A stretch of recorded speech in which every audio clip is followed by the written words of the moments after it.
नमस्कार श्रोताओं, आप सुन रहे हैं सुरता साहित्य की धरोहर, जहां हर सप्ताह हम लाते हैं शब्दों में जीवन की सच्चाइयां। आज सोमवार है, आज से हम प्रति सोमवार कहानी लेकर आएंगे। आज के कहानी वाचन में हम लेकर आए हैं एक ऐसी व्यंग्यात्मक रचना जो राजनीति के मुखौटों के पीछे छिपे चेहरों को उजागर करती है। कहानी है नेताजी का वंशदोष, जिसके कहानीकार हैं देवेंद्र धर दीवान।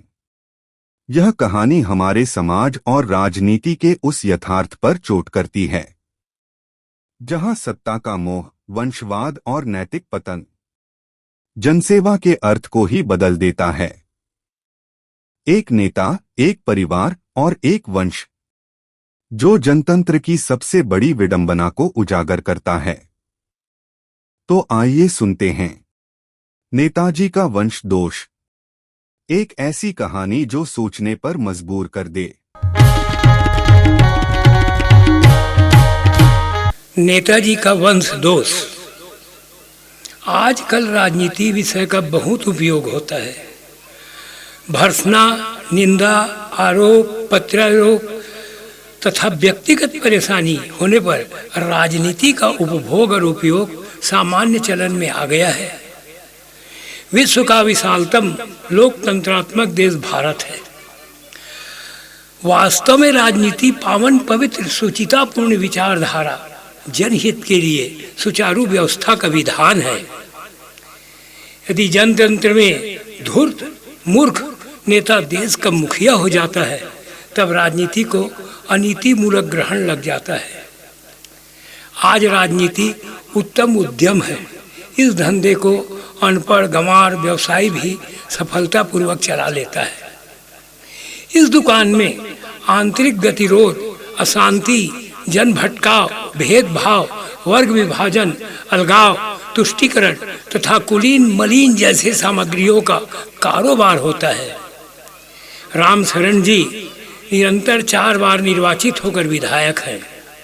अभी प्रदेश के कैबिनेट मंत्री हैं। संपूर्ण राज्य में चर्चित दबंग नेता हैं।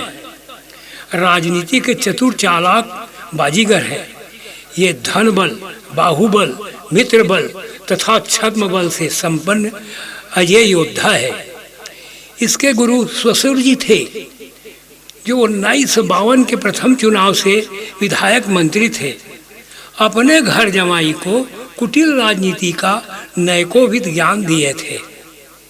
वैसे राम शरण जी अपने पैतृक कुलीन संपन्न परिवार के सदस्य थे, किंतु पढ़ाई लिखाई से इन्हें विशेष अनुराग नहीं था। इसलिए किशोरावस्था से ही लुच्चा लफंगा का फितरत इसमें था। भाग्य से इनका शादी यहाँ हुआ। इनकी पत्नी सुशीला इकलौती संतान है। पिताजी के राजनीतिक विरासत से रुचि नहीं थी, इसलिए ससुराली जायदाद के रूप में राम शरण जी काबिज बन बैठे। सुशीला देवी को राजनीतिक समझ है, लेकिन अपने पिताजी के मौका परस्ती मिथ्या नीति से मतभेद है। एक दिन अघट अयाचित मृत्यु से राम शरण जी के ससुर जी का अंतकाल हो गया। तब तक राम शरण जी राजनीति के कुशल सौदागर हो गए थे।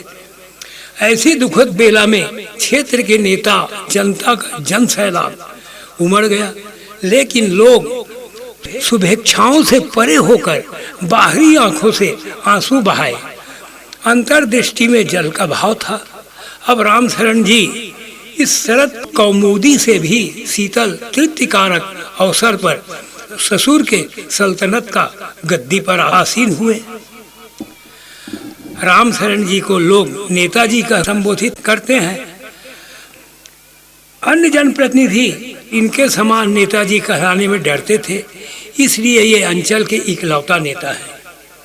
दुर्गनुमा अलिंद यानी महल पुश्तैनी है। इसमें निज निवास के अतिरिक्त सभालय, अतिथि कक्ष, मंत्रणा कक्ष, दरबार गृह इत्यादि भवन इसके अंदर निर्मित है। नेताजी ने महल का पृथक रूप से विस्तार किए हैं। इस विशाल हवेली में चापलूस, चाटुकार, भेदिया, का जमघट लगा रहता है। प्रशासनिक अधिकारी कर्मचारियों का हुजूम हुकुम बजाने डटे रहते हैं। दफ्तर सभागृह के पास है। सेवादार सुरक्षा कर्मियों का निवास हवेली के बाजू में बनाया गया है। उद्यान व मैदान महल के सामने अति रमणीय है। अनुपयोगी प्राणी का प्रवेश प्रतिबंधित है। जिले के प्रभारी मंत्री भी हैं। आज जिला संभाग स्तरीय बैठक रखा गया है। 14-15 विधायक तथा कुछ मंत्रियों को आमंत्रित किया गया है। इस जनप्रतिनिधियों में हिंदू, मुस्लिम, सिख तथा एक ईसाई विधायक है जो बारी बारी पहुंच रहे हैं। इनमें 2-3 विधायक नेताजी के हुक्म का गुलाम नहीं है। इसका अलग से बैठक का औपचारिकता पूरा किया जाता है। नेताजी के विश्वसनीय निष्ठावान विधायकों का आगमन हो गया है। समस्त जन सभागृह में विराजमान है। सब कोई अपने अपने क्षेत्र से संबंधित एजेंडा तैयार करके आए हैं। इसके आवभगत के लिए महिला सेविकाएं तत्पर है, जिन्हें विशेष श्रृंगार से सजाया गया है। इनकी इखरी गौरवदन, छरहरी डील डॉल, शुभ्र अल्प वस्त्र, घनश्याम कुंचित कुंतल केश विन्यास यानी ब्यूटी पार्लर की सजावट, सुवासित सुरभि युक्त इत्र, श्वेत दुग्ध फेन सम, दाड़िम दंत, बिंबोष्टि, केले की पत्ती जैसे कोमलांगी त्वचा, वाणी से वीणा सुकंठित स्वर जैसे अनुराग सागर की धारा की प्रवाह, नेत्रारविंद में नित्य मुद्रा की चंचलता, प्रशिक्षित रूप से अलंकृत कन्याओं के सुकोमल हाथों द्वारा अतिथि देव भाव से स्वल्पाहार का विविध व्यंजन समर्पित किया गया है। सभागत जनप्रतिनिधि अनिमेष दृष्टि से परोसे गए आहार का सेवन व उपभोग करने के उद्यम में लगे हैं। सर्वाभिलाषार्थ पूर्वक सेवा स्वरूपा कन्याएं इनके समक्ष तृप्तिकाय वंचित सामग्रियों के लिए आग्रह कर रहे थे एवं वार्ता का आदान प्रदान हो रहा था। इनकी मुस्कुराहट अनुपम पुष्प वर्षा जैसी है। सभा कक्ष में ऐसी अतिथि सत्कार की सौहार्द्रता में चारु चंद्र की ज्योतिष्ना बिखर रही है। समागत जनप्रतिनिधि इस स्वागत पर गर्म दुकुल से विभूषित हुए। कन्याएं चली गई, अतिथि मायूस हो गए। इसी समय नेताजी के विशेष सचिव आए। उन्हें असली मुद्दे पर विचार मंथन की मंत्रणा दिए। मंत्रमुग्ध प्रतिनिधि अपने विषय की ओर मुखर हुए, परस्पर चर्चा करने लगे। तथ्य तथा तर्क को लेकर मतभेद हुआ, तकरार भी हो गया। इसी बीच नेताजी का सभालय में प्रवेश हुआ। समस्त जन खड़े होकर सादर अभिनंदन किए। नेताजी, आप सभी आदरणीयों को करबद्ध नमस्कार। महत्वपूर्ण बैठक है। 6 माह बाद प्रदेश का चुनाव है। चर्चा अति आवश्यक है। विश्रांति में गपशप कर लेंगे।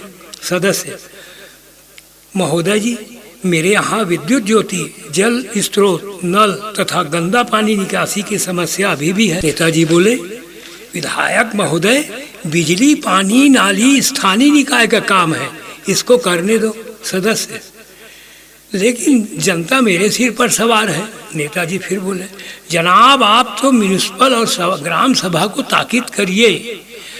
आप प्रदेश के नेता हैं, नीचे क्यों जा रहे हो? ऊपर रहिए, ये कोई समस्या नहीं है। इसके बाद सभी सदस्य बारी बारी अपने क्षेत्र से संबंधित विकास कार्य तथा समस्या, राजनीतिक, सामाजिक, न्यायिक, भौगोलिक, औद्योगिक, प्रदूषण, पर्यावरण, धार्मिक, आपदा, विपदा, अकाल, महामारी, अघट घटना, अनहोनी, अराजकता, अशांति, आतंकी, अलगाववादी, उग्रवादी, संकट, प्रचार, प्रसार, प्रकाशन, पत्रकारिता इत्यादि बिंदुओं पर प्रश्न चिन्ह लगाए। फिर नेताजी बोले, जनता को तकलीफ होना चाहिए, उनका कष्ट हमारी सुविधा है। समस्या नवीन तरकीब की दाईबा है। समस्या विहीन समूह को समाज नगण्य मानता है, असभ्यता में गिनती करते हैं। हमारा काम उस समूह, जाति, वर्ग, क्षेत्र को कपड़ा पहनाकर समाज के साथ खड़ा करना है। बस वह समूह भी सामाजिक हो गया। यही समाजवाद है। सामाजिक विकास के लिए राज्य तथा केंद्र का बजट रहता है। ये आपके लिए फायदेमंद है। जनता की जरूरत अंतहीन है, यहाँ हमें तुष्टीकरण की नीति पर चलना है। देखो भैया, जनता की पहली गलती केंद्र तथा राज्य में अलग अलग सरकार अच्छा मौका है। जो भी लोग कल्याणकारी काम हो रहा है वो हमारी उपलब्धि है। जो गलतियां हैं उसे केंद्र सरकार के ऊपर मढ़ दो। हम जनता को मुफ्त में राशन, रोशनी, आवास, रसोई का ईंधन, शौचालय, किसान सम्मान निधि, वृद्ध निराश्रित पेंशन, अकाल मृत्यु में आर्थिक सहयोग राशि, आयुष्मान योजना, महामारी में मुफ्त दवाई इलाज, टीका, जच्चा बच्चा सुरक्षा निधि, प्रसव में जन धन खाता, घरेलू उद्योग में आर्थिक अनुदान, पौष्टिक आहार, मध्याह्न भोजन, दलित व आरक्षित छात्रों को निःशुल्क शिक्षण प्रशिक्षण, किसानों के लिए तो अनगिनत सेवाएं हैं। खाद बीज से लेकर फसल बीमा योजना तथा उच्च दाम पर क्रय करना, कृषि औजार, मशीन उपकरण को अनुदान राशि सहित हम मदद करते हैं। दिहाड़ी मजदूर, मिस्त्री, कारीगर, वंशानुगत काम वालों को हमारी सरकार ठेला, गुमटी, ऑटो रिक्शा, पसेरी दुकान मुफ्त में देती है। घरेलू उद्योग से विशाल उद्योग की नवीन प्रौद्योगिकी के लिए औद्योगिक उत्पादन में उत्पादकता सरकार का लक्ष्य है। इन तमाम कार्यों से हमें बिना मेहनत के शुद्ध कमाई होता है। जहां अशांति, नक्सली, उग्रवाद की बात है, बताएं आतंकवादियों का सामना हमारा बॉर्डर फोर्स कर रहा है। सीमा पर पुलिस तान कर हमारे सैनिक देश का रक्षा कर रहे हैं। इसमें कोई व्यक्ति या जवान मर जाए तो उसके आत्मदान का दुहाई देने के लिए तुम्हारी उपस्थिति अनिवार्य है। प्रदूषण, संक्रामक रोग, दंगा फसाद, सांप्रदायिकता, अराजकता, आंदोलन जैसी स्थितियों को अवसर बनाएं। यह अप्रत्याशित कमाई का साधन है।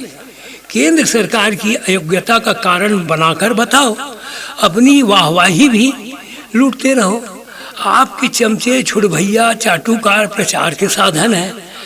हमारे अधीनस्थ मनोनीत नेताओं को छोटा मोटा काम, ठेकादारी, रंगदारी, दलाली जैसे काम देते रहो। कभी कभार ये लोग हमारे पावर का दुरुपयोग भी करते हैं। जैसे चाय से ज़्यादा केटली गर्म की स्थिति पर केटली को पंचर करना पड़ता है। लेकिन कहीं कहीं पर भाईचारा, अमन, शांति, सहिष्णुता, एकजुटता का माहौल रहता है। ऐसे स्थान आपकी सेहत के लिए ठीक नहीं है। ऐसी पवित्रता को तुरंत गंदा करो। आपके पालतू कार्यकर्ताओं का उपयोग करो। ये एलिमेंट्स वहाँ भेदभाव, दंगा फसाद कराएंगे। आप वहाँ बलवा कराकर लोगों को इकट्ठा करो, डिवाइड एंड रूल, सुलह कराओ। ये राजनीति का उत्कृष्ट हुनर है। इसी बीच दरबान का प्रवेश होता है। किसी फरियादी का चीट रहता है। नेताजी उसे अंदर बुलाने का आदेश देते हैं। फरियादी: हुजूर, मुझे गरीब प्रमाण पत्र चाहिए। आपके दफ्तर का बाबू मुझे डांट डपट कर भगा दिया। नेताजी: दरबान से बुलाओ उस कमीने को। संबंधित बाबू हाथ जोड़े आता है कि वो बेधूर्त, ये भगवान है, मैं इसका भक्त हूँ, जनता जनार्दन होता है और हम इसके सेवक, इन्हें तुरंत सर्टिफिकेट दो। भैया आप बैठिए। हाँ, आपकी बेटी का विवाह है, कैसी तैयारी चल रही है? फरियादी: हाँ हुकुम, रकम इकट्ठा कर रहा हूँ। नेताजी: ये 5000 रुपया मेरे तरफ से छोटा सा गुप्त भेंट है, स्वीकार कर लें। फरियादी आश्चर्य व हर्ष से सामंजस्य में डूब जाता है। संभ्रम नेत्र से नेताजी को अपलक निहारता है। इसी बीच दफ्तर का बाबू प्रमाण पत्र फरियादी को देता है। फरियादी सजल नेत्रारविंद से विनयावत चला जाता है। नेताजी इस बाबू को प्यार से देखता है। दोनों हंस देते हैं। बाबू चला जाता है। नेताजी: यह है तुष्टीकरण, मरने मत दो, लेकिन कमजोर बना के रखो। ये बंदा सब ईमानदार है। इसके परिवार में मेरे 20 वोट है। 5000 रुपये से भी विभाजन कर लो। सभालय सदस्य सिर हिलाकर अभिवादन। सुनिए, देशभक्ति, जन सेवा, प्रचार प्रसार है, लेकिन जेब भक्ति, तन सेवा जरूरी है। यदि आपके कुर्ता में जेब नहीं है तो पार्टी फंड को क्या दोगे? पार्टी आपके चंदे से चलती है। मुद्रा विहीन राजनीति दल देश का कितना परवाह करेगा। इसलिए अर्थबल सार्थक है। 6 माह के अंदर आम चुनाव है। आजकल का चुनावी खर्च भारी भरकम है। खर्च का ब्यौरा निर्वाचन आयोग का शक्ति इससे बचाव करके रण क्षेत्र में समर करना पड़ता है। निर्वाचित सदस्य हो, निर्वाचित हुए तो तुम्हारी कुशल कारीगरी है। जनता चतुर है, सभी पार्टियों से खाओ। वोट तो एक ही चित्र चिन्ह पर डालना है, अर्थात भ्रष्टाचार में ही शिष्टाचार व सदाचार है। इस बीच ड्रिंक लाया गया। ये सेवा पुरुष वर्ग के लोगों ने किया। उपस्थित सदस्यों की ललचायु उत्सुक आंख किसी और की ओर तलाश कर रही थी। लोगों ने अपने मनो तबीयत अनुसार प्याला भरकर रसपान किए। नेताजी की बंकिम दृष्टि ने लोगों का अध्ययन कर लिया। कुतूहल करते हुए विनोदी मिजाज में बोले, लगता है आप लोगों के खातिरदारी में कुछ कसर रह गया है। सभी लोग के चैतन्य चक्षु का कपाट खुल गया। अंदर श्वेत कांच में रक्तिम लकीर खींचकर अट्टहास से पूरा कक्ष कंपायमान हो गया। तब नेताजी आश्वासन दिए, अगली मीटिंग संध्या में रात्रि तक आहूत करेंगे। सौगातों का बौछार होगा। प्रतीक्षारत पत्रकार बंधु बाहर बैठे थे। सभालय में बुलाया गया।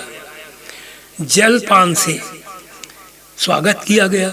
पत्रकार जलपान ग्रहण कर रहे थे, साथ ही नेताजी की स्तुति तथा अन्य लोगों की प्रशंसा को प्लावित कर रहे थे। पत्रकार वार्ता शुरू हुआ। सदस्यों से प्रजातांत्रिक मूल्य पर सरकारी योजना एवं विकास कार्य से संबंधित जानकारी पूछे। सदस्यों ने चतुराई पूर्वक अपनी तथा सरकार के बचाव करते हुए जवाब दिए। इस तरह ये लोग प्रगतिशील जनप्रतिनिधि का परिचय प्रस्तुत किए। अंत में नेताजी कैमरे के सामने हाथ जोड़कर प्रस्तुत हुए। विनय मुग्ध भाव भंगिमा, मिथ्या अलंकरण से सुसज्जित ओजस्वी कंठ को प्रस्तुत किए। आज की बैठक में जन कल्याण, प्रदेश तथा राष्ट्र हित से संबंधित सारगर्भित विषयों में विचार गवेषणा किया गया है।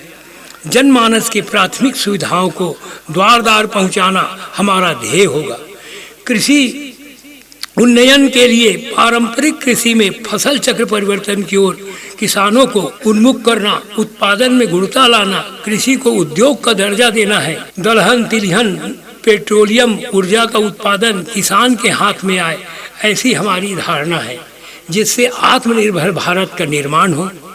उद्यमिता विकास के तहत बेरोजगारी को समाप्त करना, स्वरोजगार योजना चलाकर युवाओं को काम देना, सार्वजनिक क्षेत्रों के उद्योग में आधुनिक मशीन प्रौद्योगिकीय तकनीकी से बड़े पैमानों पर उत्पादन लक्ष्य की प्राप्ति के लिए सरकार तथा निजी क्षेत्र के भागीदारी से सहभागिता के आधार पर काम करने का निश्चय किया गया है।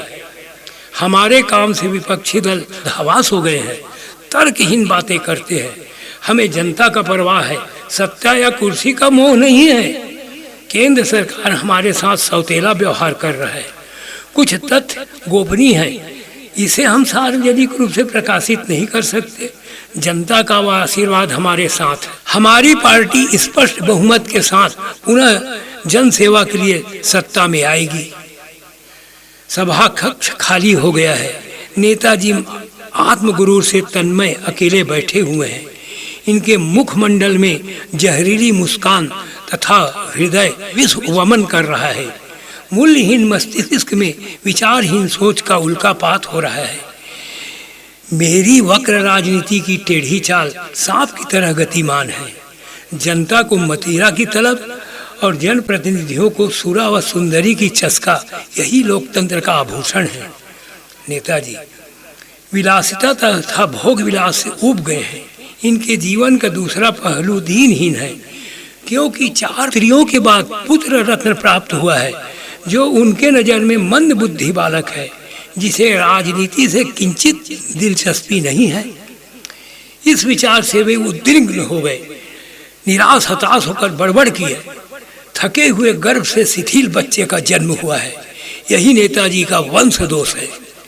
इसकी भरपाई संभव नहीं है। उद्विग्न हृदय तिलमिला गया, सभा कक्ष से बाहर निवासालय की ओर चले गए। इस हवेली का पुराना सेवक भोला राम है। बचपन से बूढ़े तक यही चाकरी कर रहे हैं। बुढ़ापा और थकान एक दूसरे का पर्याय है। भोला राम प्रकृति से कर्मठ, धर्मशील तथा सत्यानुयायी है। अनपढ़ होते हुए भी इन्हें युक्तायुक्त राजधर्म तथा लोकपरायणता का सार्थक ज्ञान है। नमक का निष्ठा इनके लहू में है। इस महल में अन्याय व अत्याचार का नित्य खेल होता है। गर्भगृह से बाहर क्या होता है, भोला राम अकेले साक्षी है। भोला को युवावस्था के ढलान में पुत्र के रूप में एक संतान प्राप्त हुआ। इस प्रसव में उसकी पत्नी परलोक सिधार गई। इस सद्योजात नवजात शिशु प्राणी का लालन पालन इस महल के अनुपयोगी स्थान पर हो गया। नेताजी की पत्नी सुशीला देवी गर्म मिजाज क्रमकतरशील महिला है। इसकी अंतरधारा में ममता व नैतिकता का परोक्ष गुण है। सुशीला देवी के मातृत्व पालकत्व में बच्चे का पोषण हुआ, लेकिन परवरिश इस अलिंद्र के बाहर भोला राम के सानिध्य में हुआ। सुशीला देवी बच्चे का नाम सूरजभान सिंह रखी। कालांतर में बच्चे की पढ़ाई, मेडिकल शिक्षा तथा संबंधित खर्च स्वयं व्यय की। डॉक्टर सूरजभान 30 वर्ष का सजीला, उद्दाम, आत्मनिष्ठ तथा मृदु चित्त से परावृत्त युवक है, जिसने एमएस चिकित्सा उपाधि प्रावीण्य छात्र के रूप में प्राप्त किया है। अभी महानगरी में प्रसिद्ध सुपर स्पेशलिटी हॉस्पिटल में न्यूरो सर्जन है। शल्य चिकित्सा में अचूक हाथ व इलाज है। नेताजी ने सुशीला देवी को आवाज लगाया। सुशीला जी कमरे से बाहर निकली। मेरे पास बैठो, मैं बहुत थक गया हूँ। सारे जहाँ मेरे हुक्म के गुलाम हैं, लेकिन मैं अपने बेटे का क्या करूँ? मेरे अगली पीढ़ी का क्या होगा? इस समस्या के सामने मैं दुर्बल हो गया। सुशीला, समस्या? वो तो अमूर्त है। वो क्या आफत आ गया जो तुम्हारे गले पड़ गई? सब तो ठीक चल रहा है। तुम्हारे इच्छा व कामना के वशीभूत सारा क्षेत्र है, तब तकलीफ किस बात का है? नेताजी, अजी अपने निकम्मे लड़के को समझाओ, मेरे कुर्सी का वंश है, मेरे बात कौन बैठेगा? सुशीला, अच्छा कुर्सी का वंशवाद, इसे तो मैंने बहुत पहले थूक दिया। वह तुम्हारे खैरात में मिला है। महाशय, ये लोकतंत्र कुर्सी किसी के बपौती नहीं है। नेताजी, चुप, फालतू बात मत कर। अरे ये मंद बुद्धि 26 साल पूरा कर लिया है, मेरे काम का क ख ग तक नहीं आता। सुशीला, सुनो, उसे तुम्हारी राजनीति से नफरत है। कब तक अपने राजनीति को उसके ऊपर लादते रहोगे? तुमने उसे मंद बुद्धि बनाया है। उसके स्वभाव और इच्छाओं का दमन तुमने किया है। लड़का बेचारा अपने स्वविवेक का संवरण नहीं कर सका। वह सब समझकर भी किम कर्तव्य विमूढ़ हो गया है। नेताजी, चीख कर, ये मेरा खून है कि नहीं? सुशीला, सुनो, चीखना चिल्लाना जानवर का काम है। नहीं, इसमें तुम्हारा गंदा खून नहीं है। बोलो, क्या कर लोगे? ये मेरी मिल्कियत है जिसमें तुम हिला रहे हो। मेरे टुकड़ों पर दुम हिलाओ। मैं सुशीला हूँ। तुम्हारी सारी करतूतों का भंडार मेरे पास है। मेरा खून, थू, न लड़का तुम्हारा खून है न बाकी भी। नेताजी अभ्यर्थना पूर्वक शांति भाव से फिर बोले, ओ महारानी, बाकी किसका खून है उससे मुझे लेना देना नहीं है। लड़का तो मेरे जैसे उबड़ खाबड़ चेहरे का है। अथक श्रम से मैंने पैदा किया है। तुझे पता है, वैदिक, शास्त्रिक, वैद्य, गुनिया तथा अनुभव परायण बुजुर्गों के सलाह के बाद ये लाल उत्पन्न हुआ है। ये भी चाइनीज है यार। सुन मेरी अर्धांगिनी, मेरे वंश दोष की रक्षा कर, अपने नन्हे मुन्नों को समझा। सुशीला बोली, हैरानी पूर्वक सोचती है, हे भगवान, तूने मुंह अन्न खाने के लिए बनाया है, ये आदमी मल भक्षण कर रहा है। सुनो महाराज, किसको समझाऊं, किस वंश का रक्षा करूं? वंश दोष का साम्राज्य इस महल से निकलकर भारत के दिग दिगंत तक संक्रामक रोग की तरफ फैल रहा है। हाँ, इतना कह देती हूँ, अन्याय बर्दाश्त करने की लक्ष्मण रेखा है। खींची हुई लकीर को मत छूना। ये मेरा भारत का जनतंत्र है। भुवन मोहन के रूप में एक नायक आएगा जो पापाचार, कदाचार तथा अनाचार का समूल विच्छेद करेगा और चिरकालिक जनहित हिताहित राष्ट्र का निर्माण करेगा। नेताजी का क्रोध ज्वाल धधकने लगा, किंतु पत्नी के सामने पालतू जानवर की तरह हो जाता है। उसके कमजोर अंतरात्मा दुर्बल हो जाता है।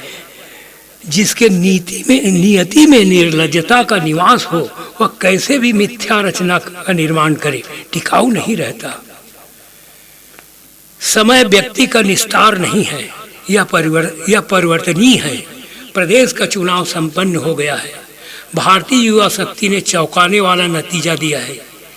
पवित्र लोकतंत्र में मलिन करने वाले राजनेताओं का सुफड़ा साफ हो गया है। जन रव जोश की गूंज, गगनचुंबी उत्साह है। आतिशबाजी की ज्योतिष्ना चमक रही है। वनस्पतियों की हरियाली झूम झूम कर पर्यावरण को निर्मल कर रहे हैं।